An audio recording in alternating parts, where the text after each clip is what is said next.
د لوی څښتن تعالی په سپېڅلي نامه د نګین الغیاث تلویزیون درنو لیدونکو او په ځانګړي ډول د ځوان فکر خپرونې مینوالو بیا مو هم زه رضا کاکړ په سلامونه هرکلی کوم. هیله ده چې ټول روغ جوړ او خوشحاله اوسئ. بلې عزیزانو، لکه څنګه چې مخکې هم ویلې، بیا هم په دې خبرې باندې ټینګار کوم چې زموږ یوازینی هدف دا دی چې د ځوانانو ستونزو مشکلاتو لپاره حل لارې وڅېړو او همداشان د دوی هغه مشکلات چې دوی ورسره مخامخ دي په ټولنه کې هغه وي رابرسیره کړو او په هغه باندې د ډېرو تکړه تکړه ځوانانو سره خبرې وکړو او د حل لاره ورته پیدا کړو. نو په دې لړ کې مو نن د دولتي او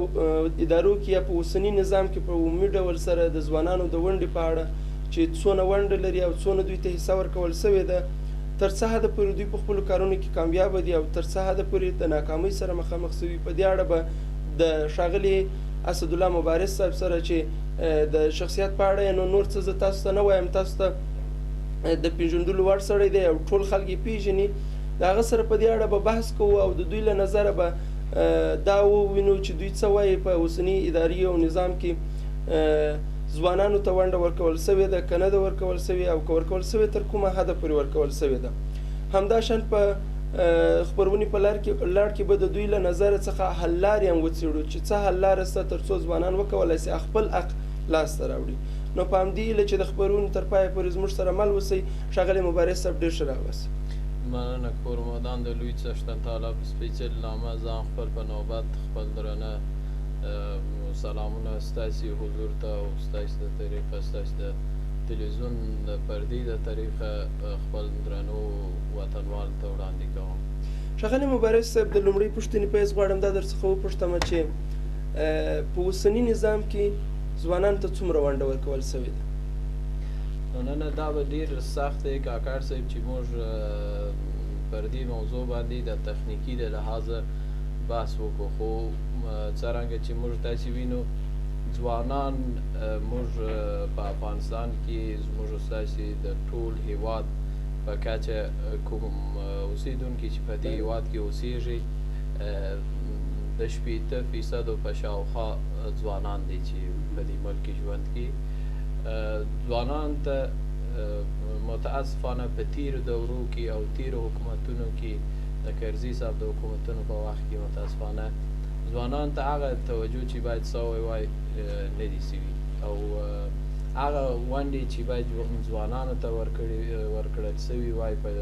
ټولنې کې په دولتي اداراتو کې په حکومتي چارو کې متاسفانه چې دې ته توجه نه کیدي. صرف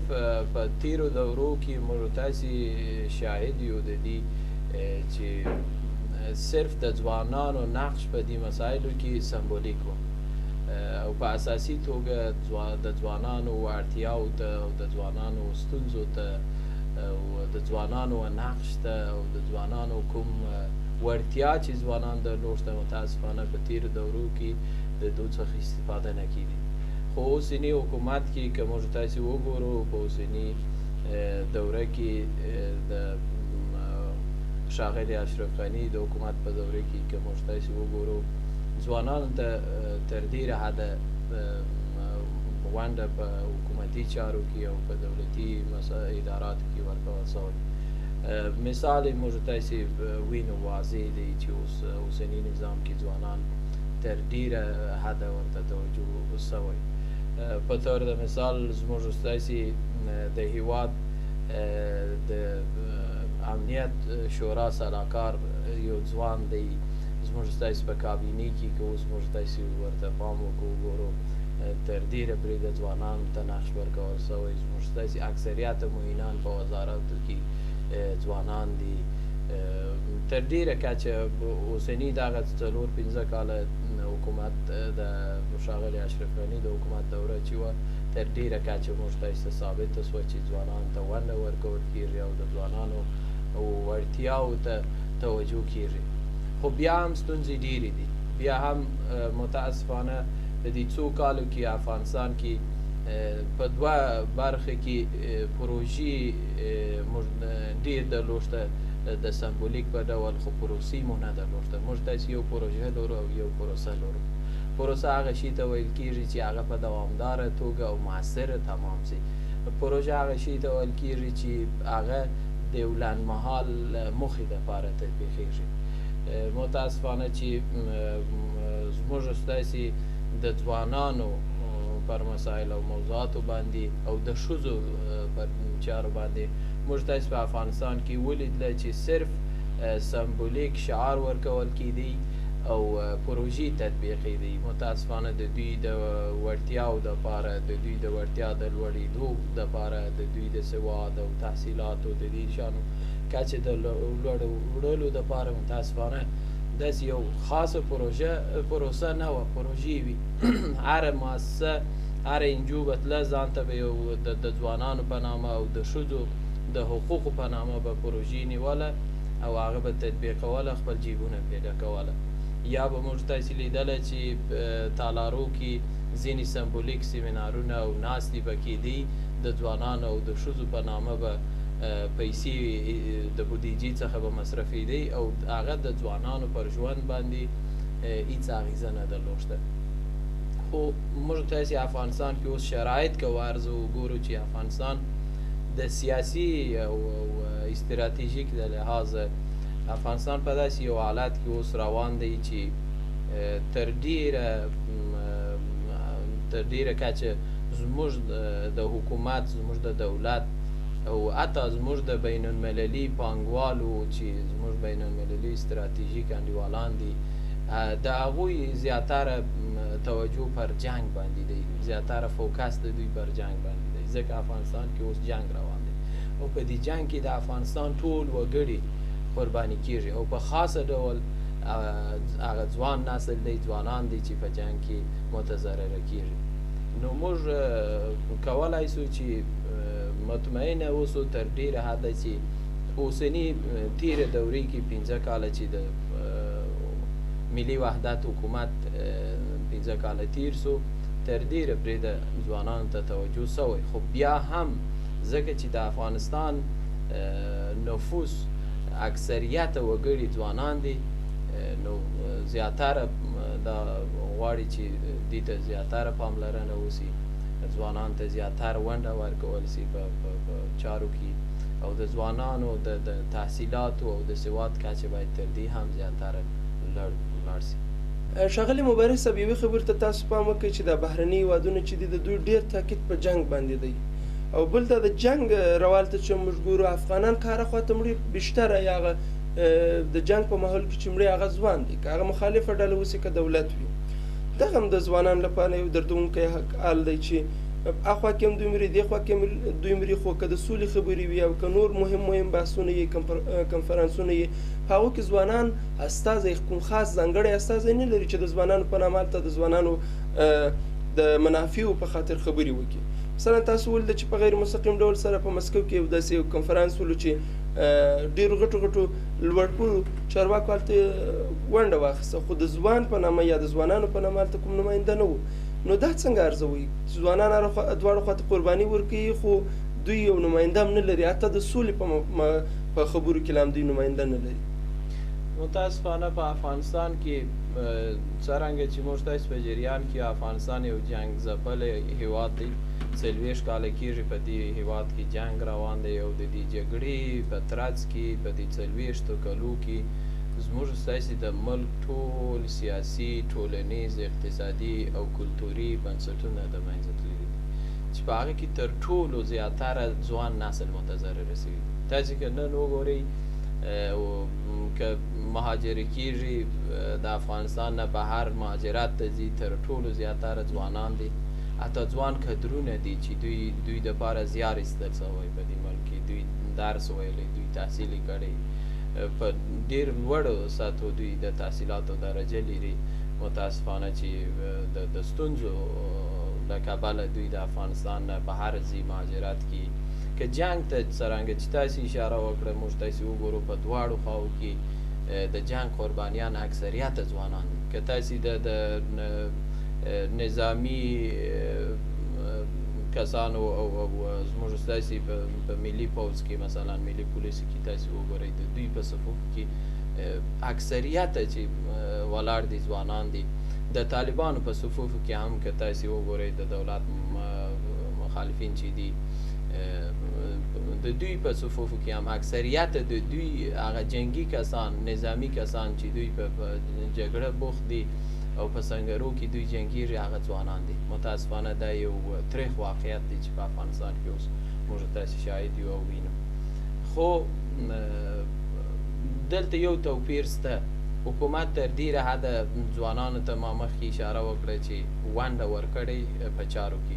خو طالبانو کې موږ تاسې وینو چې ځوانان صرف د ابزارو په توګه ورڅخه استفاده کېږي. ځوانان په سنګرو کې جنګېږي او په نورو مسایلو کې په تصامیمو کې ځوانان دومره نقش ونډه نه لري. څرنګه چې موږ تاسې وینو د طالبانو کوم ډله چې د سولو د موضوعاتو دپاره دوی سفرونه کوي او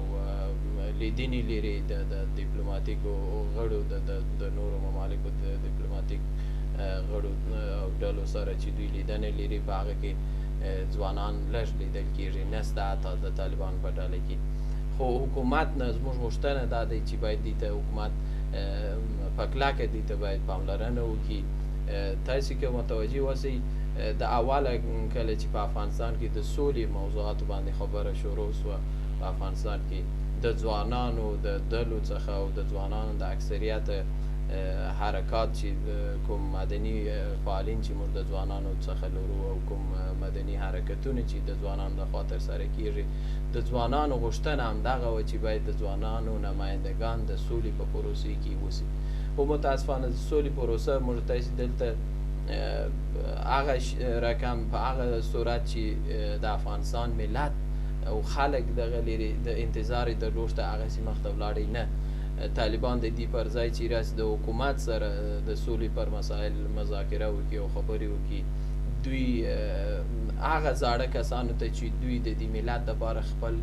امتحان ورکړی، هغه کسان چې دوی د دې ملت په وینو د دې ملت په سر د دې ملت په مالو لوبه کړې دي او خپل شخصي ګټو ته زیاتره ژمن دي، خپل شخصي ګټو ته تر ملي ګټو دوی زیاتره ارزښت او بها ورکړي. نو د همدې دپاره طالبان د هغه خلکو سره مذاکرې ته کښېناستئ د افغانانو په نمایندګي، د هغه خلک یې وپېژندي چې متاسفانه هغوی ځوان نسل ته او ځوان کدرونو ته هېڅ ارزښت نه ورکړي او اصلا په دې هغه خلک باور نه لري چې ځوان نسل باید صحنې ته راسي او د ځوان نسل د ظرفیتو څخه باید د دې هېواد د پرمختګ لپاره باید استفاده وشي. چې ډېر پر دې مسایلو باندې تاکید وسو او نیوکې وسوه په د ملي سطحه. موږ تاسې ولیدلی چې په آخري ناسته کې ښاغلي عطا محمد نور خپل زوی ځان سره یوړه د طالبان سره په هغه مذاکراتي ټیم کې کښېنول او خپل زوی دوی ته معرفي کړ. نو دا هیڅکله د ښاغلي عطا محمد نور زوی په تنهایي د افغانستان د ټولو ځوانانو څخه نمایندګي نشي کولی. حتی خپله دغه ډله چې اوس دغه جهادي مشران چې موږ تاسې وینو، دغه کسان چې د 40 کاله کېږي د دې ملک په آبرو او عزت باندې دوی لوبه کړې، هغه به هېڅ عنوان د دې ملت او د دې ملک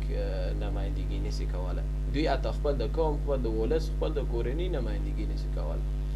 نو غوښتنه زموږ د یو ځوان، زما خپله شخصا غوښتنه د یو ځوان په حیث د حکومت څخه او د طالبانو څخه هغه کسان چې غواړي سوله په دې ملک کې راسي، دا دی چې باید د ځوانانو وړتیاو ته، د ځوانانو ونډې ته په دې مسایلو کې باید خاصه توجه وشي، ځکه ځوانان تر ډېره بریده د نورو په پرتله کولی شي په دې مسایلو کې مؤثریت ولري. مبارز صاحب، تاسو یوه ډېرې ښه خبرې ته اشاره وکړه، هغه دا وه چې عطا محمد نور مثلا خپل زوی خپل ځان سره د ځوانانو په نمایندګي وړی. الدا چې ځوانانو تصمیم دا نه و، شاید بل تصمیم یې درلود، بل څوک به معرفي کوی. خپله په افغانستان کې ځوانان د یو بل څه څخه چې ډېر ناراضه ښکاري هغه دا دی چې د دوی په نظر د دولتي بستونه وظایف دا میراثي دي او په لیاقت او استعداد باندې کوم اړه نه لري، او استعداد او لیاقت د دې لامل نه ګرځي چې یو ځوان هغه ځای ته ورسېږي چې دی یې غواړي. نو دا خو تاسو ته معلومه ده چې ډېر داسې نور بستونه وظایف وله چې پلار به یا مړ سو او یا به تقاعد سو بیا به زوی راغلی پر ځای به کښېنستی یا به ورور راغلی پر ځای به کښېنستی نو دا هم ځوانان ډېر رنجوي دا تر کومه حده پورې ستاسو له نظره تصدیق ده دا خبره او د دې لپاره حل لار څه ده چې باید څه وکړي دولت باید څه وکړي ملت باید څه وکړي او ځوانان باید څه وکړي متاسفانه دا په افغانستان کې یو تریخ واقعیت دی 40 کاله جنګ په دې ملک کې هغه کسان چې د دې ملک قدرونه و هغه کسان چې د دې ملک د پراختیا او دپاره د دې ملک د پرمختګ دپاره دوی پلانونه درلوشته استراتیژیګانې درلوشته فکر درلوشته نظر درلوشته دا سبب د دې سو چې زموږ قدرونه د دې خاورې څخه ووځي مهاجرت وکړي زمینه هغه کسانو ته مساعده سوه چې دوی د توپک په زوره په دې ملک حاکم سو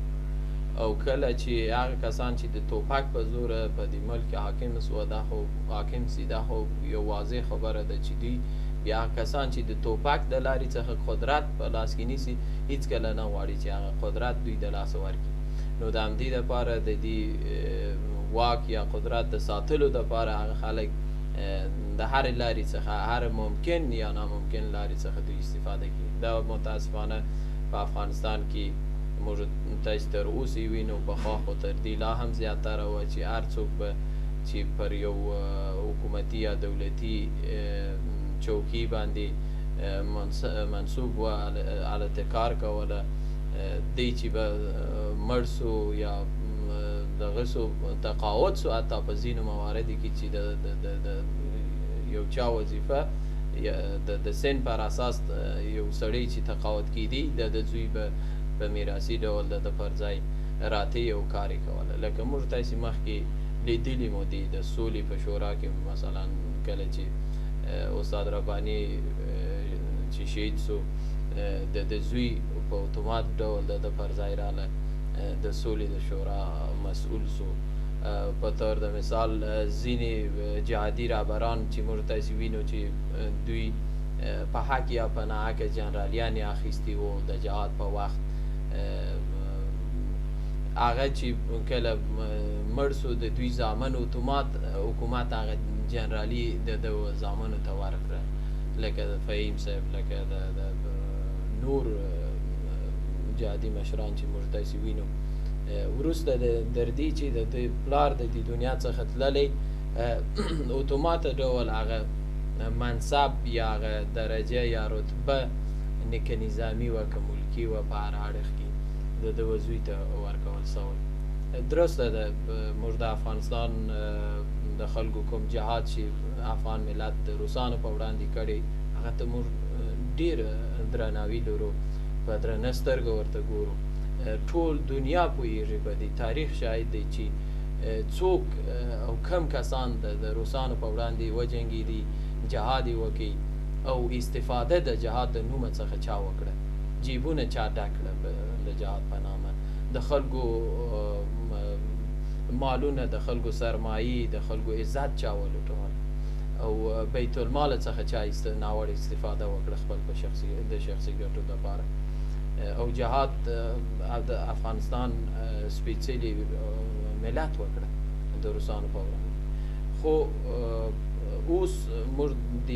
آخر دورې کې د هغه 15 کالو کې د ملي وحدت په حکومت کې موږ تاسې وینو چې دا شان تر ډېرې پرېده کم سوی او په خاصه توګه خپل ولسمشر دې موضوعاتو ته ډېر توجه لري او هڅه کوي چې تر ډېره پرېده هڅه یې کړی او هڅه کوي دا اوس هم جریان لري دغه موضوعات چې ځوانانو ته په دې مسایلو کې ونه زیاتره ورکول سي او هغه د یو لیاقت او د یو ښایستګي پر اساس د وړتیا پر اساس ځوانانو ته ونه ورکول سي او لاره د دې چې موږ د دې بحران څخه ووځو او دا ډېر غلطه او بېځایه فرهنګ خپل د دولتي اداراتو څخه او خپل د اداري نظام او سیستم څخه موږ وباسو لاره یې دا دی چې موږ ځوانانو ته باید ونډه وظیفې چارې د وړتیاو پر اساس د تخصص پر اساس موږ باید ځوانانو ته ورکړو نن موږ تاسې وینو چې په افغانستان کې تر ډېره پرېده موږ تاسې ځوانان په تحصیلاتو کې او په نورو مسایلو کې ښې لاسته راوړنې لري، ښه افتخارات د افغانستان لپاره راوړي دي. که موږ تاسې په سپورتي بخشونو کې وګورو، ځوانان تر ډېره بریده ان تر دې چې موږ امکانات هم په دې برخو کې نه لرو، توجه هم لږتره دې مسایلو ته کېږي، خو بیا هم موږ تاسې وینو چې هر کله چې د افغانستان څخه ځوانان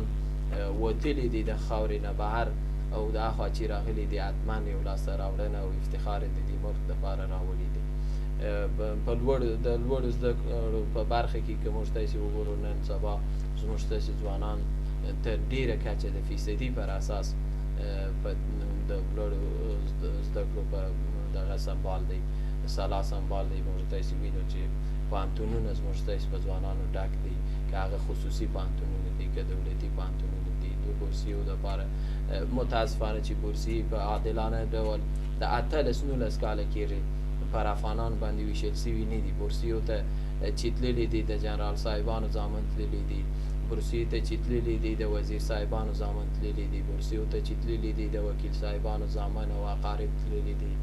غریب زامنو ته، غریب عام وګړو ته که هر څومره هم د سره لیاقت و، متاسفانه ډېر لږ د فیصدي پر اساس شاید 15% دوی ته زمینه مساعده سوی اوسي چې دوی تللي وي او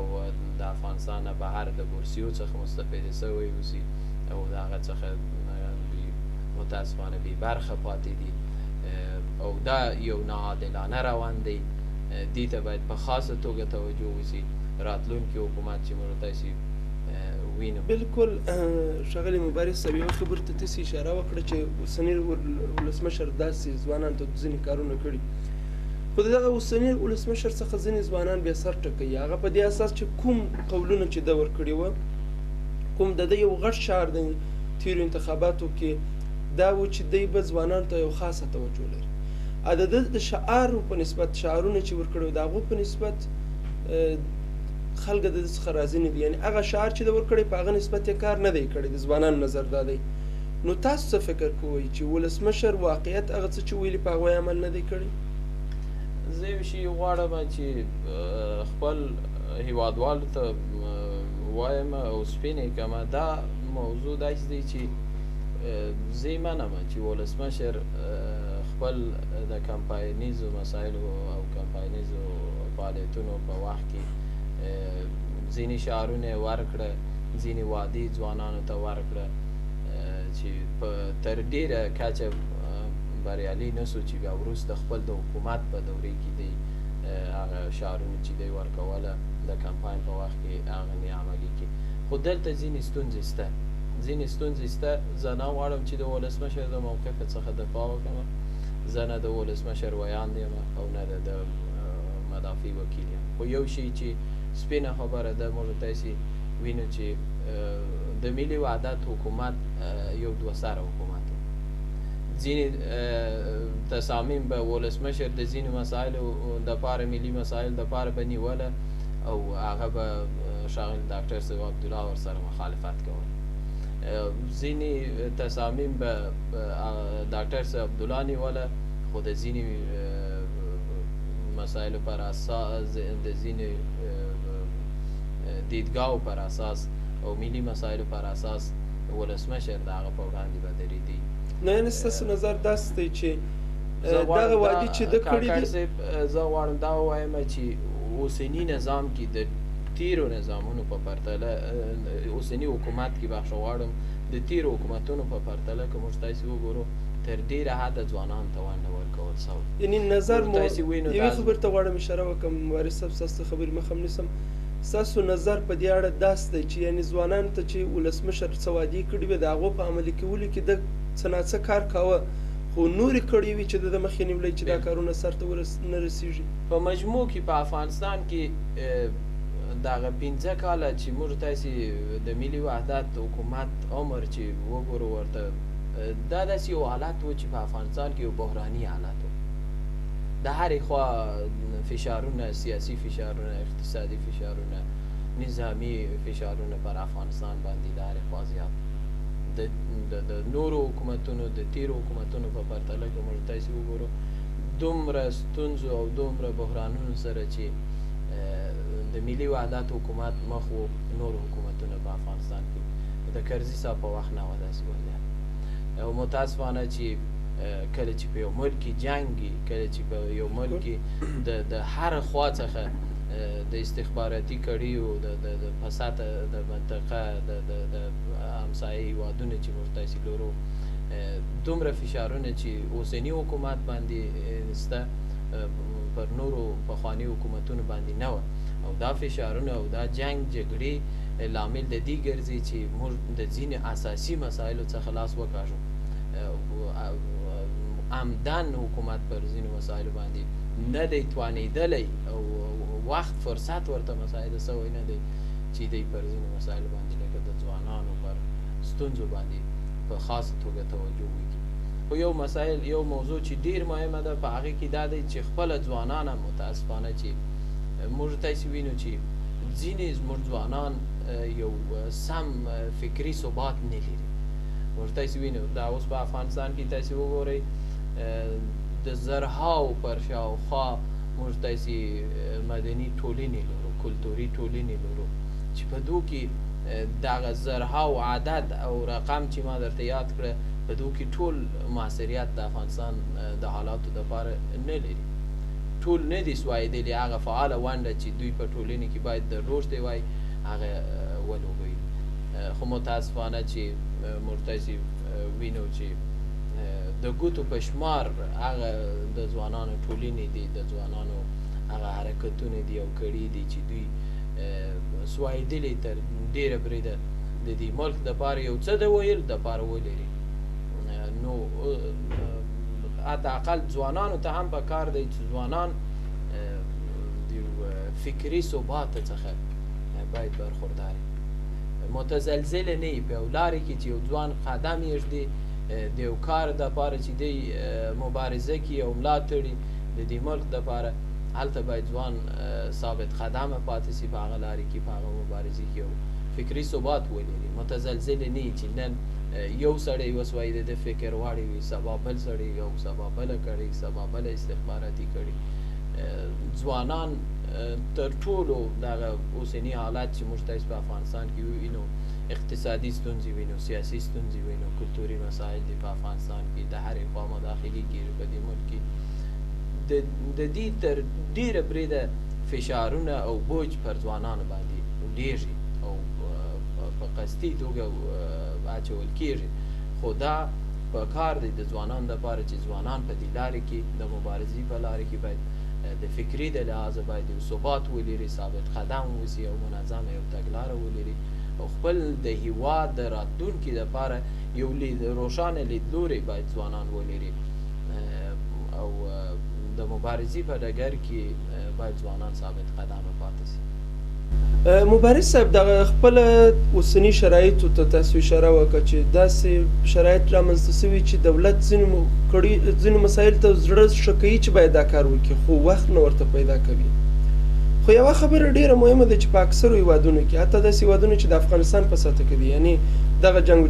جدل پشکسته هغه د ځوانانو په نامه وزارت لري ولې افغانستان د ځوانانو په نامه وزارت نه لري ځوانان هغو ته دونه ارزښت نه لري چې وزارت ورته وسپاري که په دغه اړه په لنډو ټکو سره یو څه اشاره وکړي زه غواړم یو موضوع ته اشاره وکړم یو خو د وزارت موضوع ده یو د یو ادارې موضوع ده چې موږ یو اداره باید په افغانستان کې ولرو چې لرو د ځوانانو معینیت دی چې هغه د ځوانانو چارو او ستونزو ته باید رسیدګي وکړي زه فکر کوم په دې کې یوه توپیر شته چې هغه صرف هغه تشکیلاتي او سمبولیک اړخې دی چې موږ ولې وزارت نه لرو ولې معینیت لرو دغه معینیت چې موږ لرو سوال دلته مطرح کېږي چې دغه د ځوانانو معینیت تر اوسه په افغانستان کې د ځوانانو لپاره څه کړي دي موږ تاسې که تیرو دورو ته پام وکړو موږ د ځوانانو معینیت صرف یو نوم و په افغانستان کې خالی یو نوم و لکه چې تاسو پر یو سپین کاغذ باندې یو شی یو نوم ولیکئ هغه کاغذ هیڅ دغه نشي کولی، فعالیت نشي کولی، هغه هیڅ تاثیر پر حالاتو باندې نه یږدي. زه دغه اوسني د ځوانانو معین چې دی زما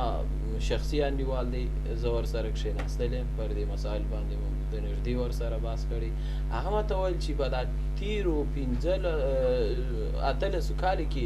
متاسفانه د ځوانانو په معینیت کې د ځوانانو دپاره یو ملي ستراتیژي لا نه وه، ملي ستراتیژي د ځوانانو دپاره نه وه. تاسې وګورئ کله چې په یو ملک کې موږ تاسې کدرونه لرو، الحمدلله د ځوانانو کدرونه، په ځوانانو کې کدرونه لرو، په مشرانو کې، د پوهنتون په استادانو کې، په نور علمي او اکادمیک بخشو کې موږ تاسې کدرونه لرو. تاسې فکر وکړئ چې په 18 کال کې یو ملي اداره، د ځوانانو یو ملي اداره چې هغه د ځوانانو معینیت دی، هغه نه دی سوایدلی، دې ته نه دی توانېدلی، موفقه سوی نه دی چې دی د ځوانانو دپاره حداقل یو ملي ستراتیژي جوړ کړي. تاسې متیقینه اوسئ چې د ځوانانو په معینیت کې دوی سره به دغه ارقام تر اوسه نه وي چې موږ په افغانستان کې څومره ځوانان لرو او په دې ځوانانو کې څومره وړتیاوې شته، څومره د دې ځوانانو د فیصدي پر اساس څومره لوړې زده کړې لري، څومره سواد ته لاسرسی لري. ځکه اوسني نظام ورته، اوسني حکومت ورته ډېر پاملرنه لري. موږ تاسې وینو چې یعنې مخکې تر 40 سلنه هم کښته وه، 40 سلنه ته. بلکل دا یو موږ تاسې دا اوس هم که ولاړ شو ځینې وزارتو کې، ځینې دا یو ستونزه ده. زه خپله شخصا دا ستونزه مې د نږدې لیدلې دي. په ځینې عوایدي اداراتو کې که موږ تاسې ولاړ شو د ځینو مسایلو پر اساس چې په هغې کې د فساد موضوع مطرح کېږي، داسې کسان لرو چې 15 ځلې باید هغه سړی، هغه سپین ږیری بوډا اکا باید تقاعد سوی وای، خو متاسفانه چې تر اوسه تقاعد سوی نه دی، چې د هغه ځای باید د ځوانانو لپاره خالي سي او ځوان کدرونه راسي په هغه کې کار وکړي. لکه د مالیې وزارت، تاسې مالیې وزارت ته چې ورسئ تر ډېره کچه دا مه وینئ چې تاسې مثلا د مالیې وزارت ویاندویان اکثره ځوانان دي په ټولو وزارتونو کې، په ټولو دولتي اداراتو کې. خو تاسې پرته د مالیې وزارت له ویانده چې تاسې تیر سئ په نورو تخنیکي بخشو کې تاسې ولاړ سئ وګورئ، تر اوسه هغه کسان ناست دي اداراتو کې چې د هغوی سن څو ځلې تقاعد ته برابر سوي دي، خو د فساد او ځینو مسایلو پر اساس دوی تر اوسه تقاعد سوي نه دي، ورې خپل پر ځای کار کوي. مبارز صاحب، بحث خو ډېر تود دی او ډېر مهم بحث دی او موږ هم زړه غواړي چې په دې بحث باندې لا هم ډېرې خبرې وکړو او ډېرې پوښتنې زموږ سره مطرح دي، خو متاسفانه موږ بیا هم د وخته کموالي سره مخ یو. نو که تاسې په ډېرو لنډو ټکو کې خپل وروستنی پیغام لیدونکو ته او ځوانانو ته وړاندې کړي ډېر وښیي. زما آخرینی پیغام د یو ځوان افغان ځوان په حیث دا دی، خپل ټولو هیوادوالو ته، خپل د ټولو پلرونو څخه، خپل د مشرانو څخه مې هیله دا دی چې پر ځوانانو باندې باور وکړي، ځوانانو ته د فرصتونه ورکړي، خپل ځوانان دې وروزي، خپل ځوانان دې د خپل تمکي ځوانان دې خپل هلکان دې د مکتبو څخه، خپل جونې د مکتبو څخه ونه ګرځي، پرېږدي چې مکتب ووایي، سواد زده کړي، دوی تحصیل وکړي. تاسې متیقینه اوسئ چې که په افغانستان کې زده کړه عام سي، په عامه توګه په ټول افغانستان کې عام سي، ټول وګړي دې ته ژمن وي چې خپل هلکان، خپل نجونې، خپل ځوانان د زده کړو دپاره او د تحصیل دپاره وهڅوي او زمینه دوی ته مساعده کړي. زه متیقین یم چې د دې ملک څخه هم د بهرني مداخلو لاس لنډېږي او هم جنګ جګړه په دې ملک کې ختمېږي او خپل د وروڼو څخه، خپل د خویندو څخه، ځوان کدرونو څخه، ځوان نسل څخه مې هیله دا دی چې دوی یو فکري ثبات ولري، ځان ته یو سیاسي او فکري لاره تګلاره غوره کړي او پر هغه لاره باندې هغسې لارې چې په هغې کې زموږ ستاسې د ملک ملي ګټې خوندي وي، په هغې کې زموږ ستاسې د ملک ثبات په هغې کې تضمین سوی اوسي، په هغه لارې کې مبارزه وکړي، میدان ته راووځي او کله چې دوی میدان ته راووځي او خپل، زه متیقین یم چې دوی کولی شي خپل د ملک سرنوشت، خپل سرنوشت خپل په لاسونه دوی ونیسي او تعیین کړي. لکه نور ملکونه چې موږ تاسې وینو که زه د مثال په ډول تاسو ته ووایم موږ ترکیې کې ولیدله چې په دغه لنډ مودې کې د رجب طیب اردوغان د حکومت په وخت کې 2 کودتاوې په افغانستان کې وسوه،